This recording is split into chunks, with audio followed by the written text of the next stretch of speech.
everybody. My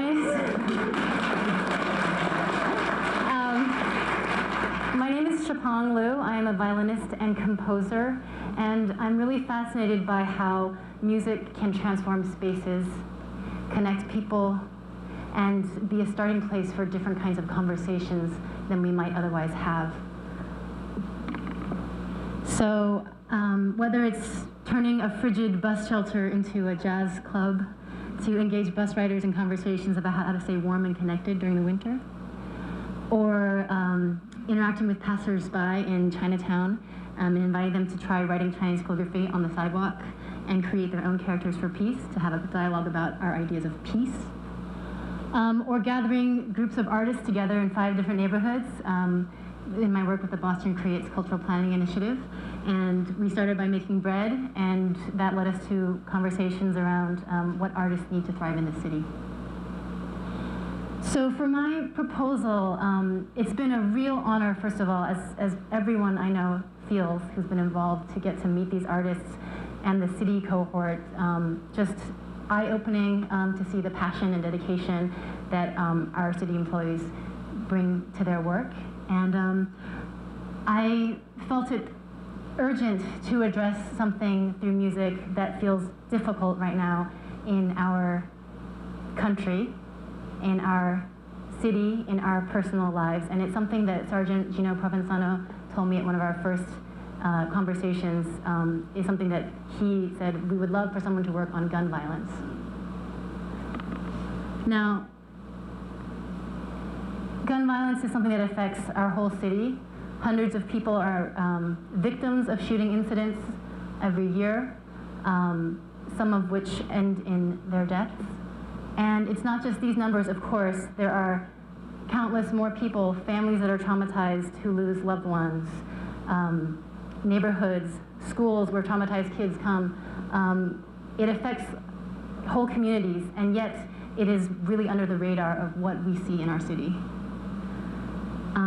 This is an amazing website compiled by a project at Northeastern that keeps track of homicide cases and also photos of those who have been killed.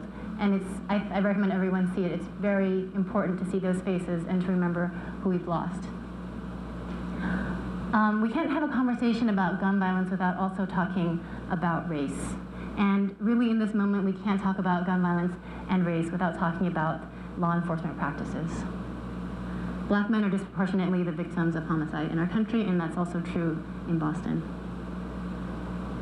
So it's a hard conversation to have, and I personally have been delving into it, and I find it's hard to find the right way to begin to dialogue about this. My hope is to prototype in this project ways that music can create different spaces for these conversations. A prototype. It won't be able to hit a huge number of people, but I find that the more intimate one-on-one conversations we have about these topics, I think that's the way that people really start to shift and change and understand each other. So the Boston Police Department is a model police department for many other cities in our country. And even around the world, I've learned there are city departments who have come to visit our city and see how Boston does its policing work, particularly in terms of being proactive in community engagement. And the amazing thing that I learned from Sergeant Provenzano is that, he said, if we're going to propose anything with us, we need to have a community partner. We don't do any work without a community partner. And I think that is like a model for every police department in the country to follow. And so that gives us a unique opportunity to delve into something very difficult, because we have a progressive police department in the city. The very fact that they were open to what I'm proposing is testimony to the fact that our police department wants to be transparent. It wants to understand and examine, and it wants to improve. So one of the collaborators for BPD is an amazing nonprofit called Teen Empowerment. And they've been working for over 20 years in Boston and Somerville, and also now in Rochester, New York, to train youth organizers. And to, one of the main things they do is to facilitate police-youth dialogue. So I've been in conversation with Teen Empowerment about creating this proposal with them. So how can music create space for healing and dialogue? First, I think we need to mourn together.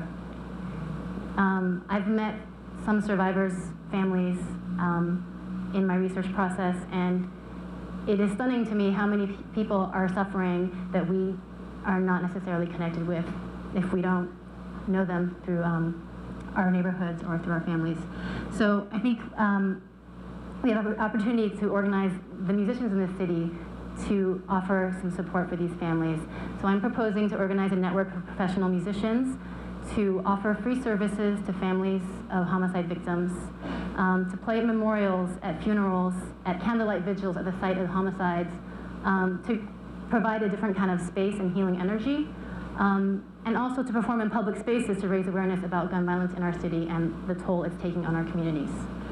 So I want to invite my friend James Dargan to come up and just to offer a moment for the many families in our community who are grieving.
The other part of my proposal is using music to curate more intimate conversations.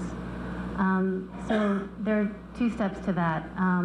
One is to build trust through collaborative music making sessions within the police department, and then also with teens from different youth arts organizations around the city, including Teen Empowerment and the Urbano Project. I've already learned that there are many, many police officers who are musicians, and I think it would be a really amazing thing to pull them out of the woodwork and give them space to make music together as a healing process, and also a space to talk about what it means to be a police officer at this historical moment and some of their experiences, which I'm sure we could all learn from. The next stage of the project would be to have the police officers and the teens come together to share the songs that they've written through these songwriting workshops, and potentially exchange them, sing each other's music, speak each other's words, to try to really have a different way of understanding each other that's not only based on verbal conversation. However, it also will lead to verbal conversation. So I'm interested in prototyping how having a musical experience first can lead to a different kind of verbal conversation, and that would be definitely building on Teen Empowerment has years of experience in cultivating these kinds of conversations. And I see that I'm running low on time. James and I were going to do some amazing demonstration for you about music as a model for dialogue, and I wonder if we can do something in just a minute. So I'm going to ask you to do one thing for us, okay? We're going to show productive dialogue in which we will reflect what each of the other person has said, maybe in our own words. And then we might transition into a dialogue that involves non-active listening. Yeah, non-active listening. And the thing about this that I love, guys, and it's so exciting to do, music shows you that discomfort is not always wrong. This will sound weird. You will feel weird maybe interacting with this. It won't be that weird. But trust me, this kind of weirdness, this kind of discomfort is the start of the conversations we want to have, right? So tell me what your only job is to help us calm down, because it's hard to have a conversation with two people, but it's even harder to have more people in the room. If you can help us, hold us, by listening and by contributing, maybe, do people have keys here? Yeah, so if you notice that we're getting a little too heated, just tinkle your keys for us as a reminder to simmer down.